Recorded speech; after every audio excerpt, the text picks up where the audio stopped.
Good morning students.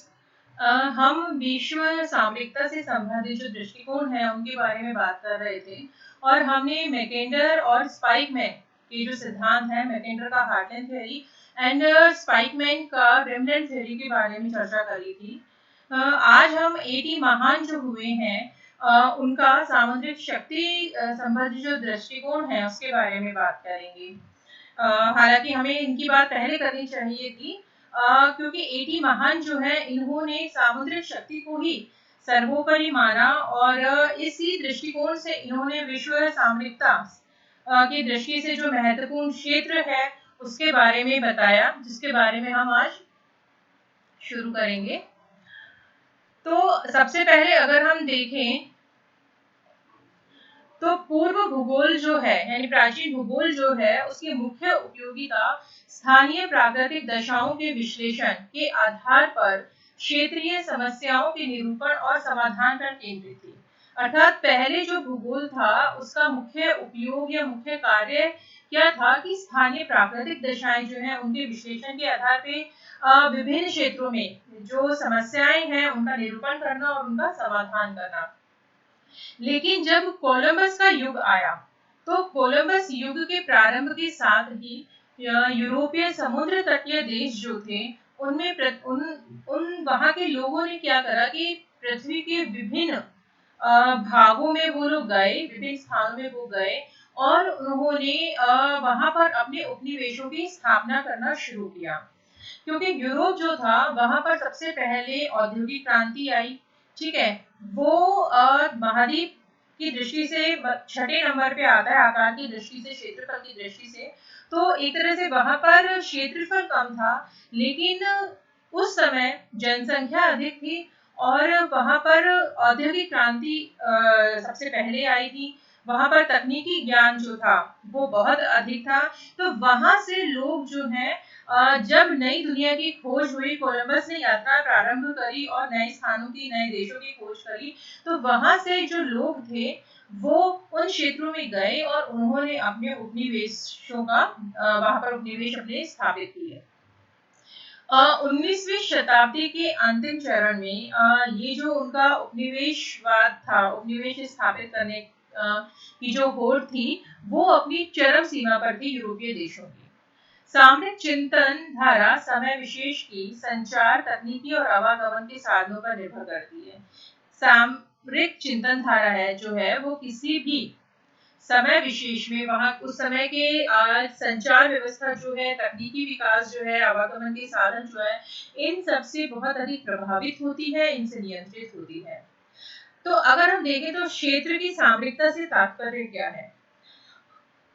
सामरिकता से तात्पर्य है कि उस क्षेत्र की उन विशेषताओं से होता है, क्षेत्र विशेष की उन विशेषताओं से होता है जो उसकी सुरक्षा में सहायक हो और जिस पर उसकी शक्ति निर्भर करती हो। यानी कि किसी भी क्षेत्र विशेष की सामरिकता से तात्पर्य है कि उस क्षेत्र विशेष की कौन सी विशेषताएं हैं जो उसको सुरक्षा प्रदान करती हैं और जिन पर उस क्षेत्र विशेष की शक्ति निर्भर करती है।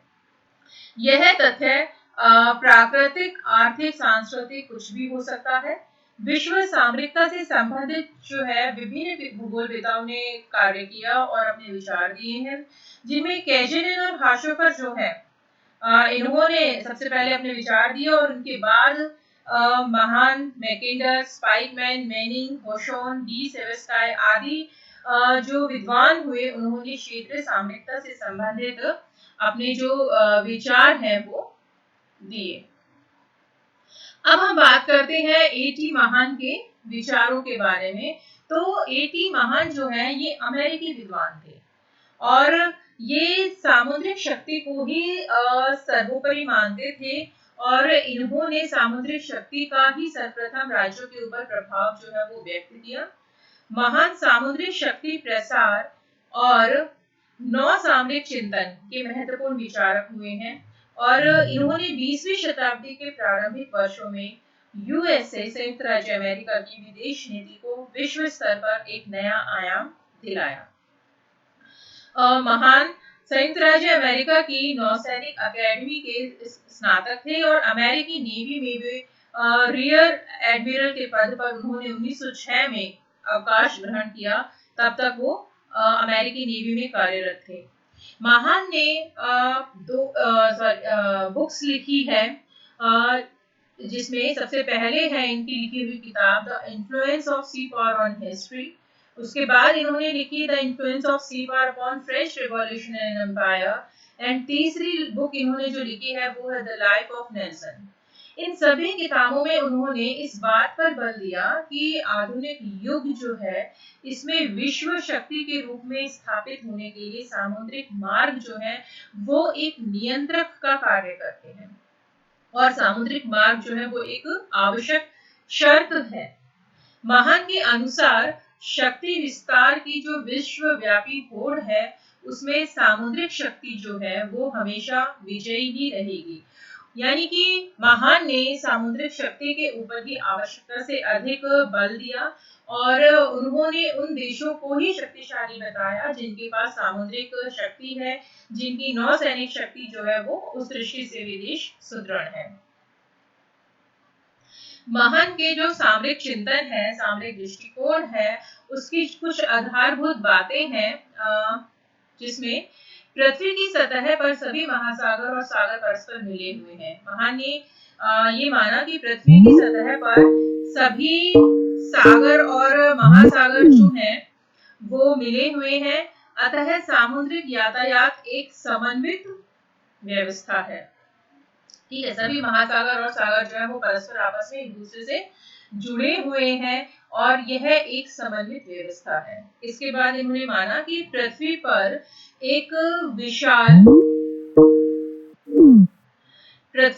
विशाल स्थलखंड रूपी साम्राज्य विद्यमान है जो यूरेशिया के मध्य में स्थित और सामुद्रिक मार्गों से पूरी तरह से कटा हुआ है। यानी कि इन्होंने ये माना कि यूरेशिया का मध्य का जो भाग है वो सामुद्रिक मार्गों से पूरी तरह से कटा हुआ है, और यह आंतरिक उपमहाद्वीपीय प्रखंड पश्चिम पूर्व, पश्चिम दक्षिण पूर्व में समुद्र तटीय शक्तियों से घिरा हुआ है। इन्होंने ये भी माना कि विश्व के 3 समुद्र वाली स्थिति के जो देश हैं, जिसमें ग्रेट ब्रिटेन, जापान यूरेशियाई महाद्वीप से अलग परंतु अनेक दृष्टिकोणों से उससे संबद्ध रूप में स्थित है। ये इन्होंने अपने सामरिक चिंतन की इनकी आधारभूत बातें थी जिनको लेकर ये चले। 19वीं शताब्दी में यूरोपीय संस्कृति वाले देशों की आर्थिक संपन्नता अंतरराष्ट्रीय व्यापार पर निर्भर थी। ठीक है, 19वीं शताब्दी में क्या हुआ, जिन देशों में यूरोपीय संस्कृति थी वहां के देशों की आर्थिक संपन्नता जो है वो पूरी तरह से अंतरराष्ट्रीय व्यापार पर निर्भर थी, और अंतरराष्ट्रीय व्यापार जो है वो सामुद्रिक मार्गों पर निर्भर था। ठीक है, सामुद्रिक मार्गों के द्वारा ही अंतरराष्ट्रीय व्यापार किया जाता था। अतः महान के अनुसार सामुद्रिक मार्गों के समीप स्थिति जो है वो किसी भी देश की राजनीतिक आर्थिक दृष्टि से अत्यधिक लाभप्रद है। यानी कि जो देश सामुद्रिक मार्गों के पास स्थित है या समुद्र तटीय स्थिति है जिनकी, जहां से सामुद्रिक मार्ग होकर गुजरते हैं, वो देश जो है आर्थिक और राजनीतिक दृष्टि से अधिक सुदृढ़ थे, जबकि विपरीत आंतरिक महाद्वीपीय देश जो थे, आंतरिक महाद्वीपीय में स्थित जो देश थे वो इन लाभ से वंचित थे। यानी कि जो देश आंतरिक महाद्वीप वाले थे वो सामुद्रिक मार्गों से उनका कोई संपर्क नहीं था, इस वजह से वो अंतरराष्ट्रीय व्यापार की दृष्टि से पिछड़े हुए थे।